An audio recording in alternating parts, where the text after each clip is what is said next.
Не се заборава како кралот Чарлс ја понижи Кейт Мидлтон на официјален настан кон крајот на минатата година. Вчера се случи уште еден контроверзен момент меѓу британскиот монар и принцезата од Велс. Тоа беше на прославата на денот на Комонвелтот во Вестминстерската апатија во Лондон. Гестот на кралот ги заприпасти сите.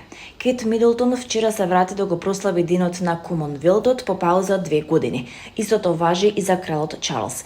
Тие ја пропуштија минатогодишната церемонија поради здравствени проблеми и двајцата се борија со канцер.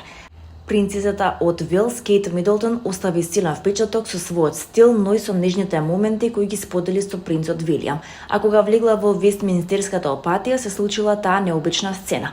Кралот Чарлс срдечно го поздравил својот син, тие се бакнале, а потоа Вилијам на ист начин ја поздравил Камила.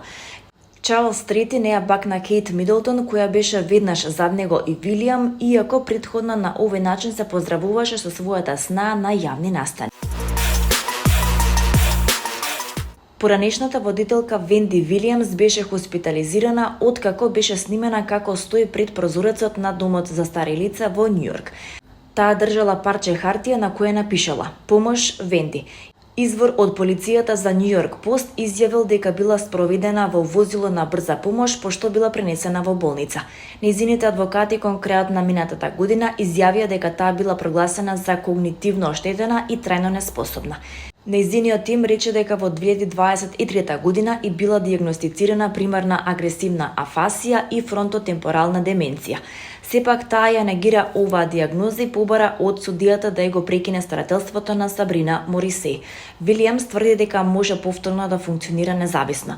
Таа изјавила и како била заробена со постари пациенти во центарот за нега. Изолирана сум, ја чувам вратата затворена, гледам телевизија, слушам радио, гледам низ прозорецот. Седам овде, а животот ми поминува покрај мене, рече таа. Таа исто така тврди дека има $15 на банкарската сметка.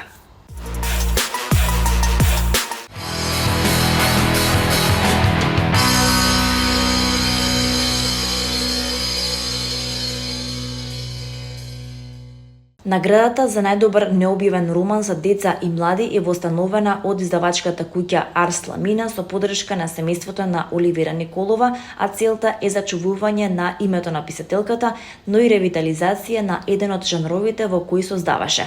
Од 11 март, денот на незиното раѓање, е отворен и првиот конкурс за наградата што ќе трае до 11 јуни, а добитникот годинава ќе биде објавен во септември. Оливера Николова вака е насловена наградата за најдобар необјавен роман за деца и млади, која се воспостави во чест на големата македонска авторка и мајката на сите македонски писателки на денот на незиното раѓање 11 март. Од 11 март е отворен и првиот конкурс за наградата што ќе трае до 11 јуни, а за добитникот што ќе биде објавен во септември годинава ќе одлучуваат реномираните Оливера Ќорвезировска, уредничка и писателка, Весна Мојсова Чепишевска, универзитетска професорка и Јагода Михајловска Ѓоргиева, писателка, како членови на жири комисијата.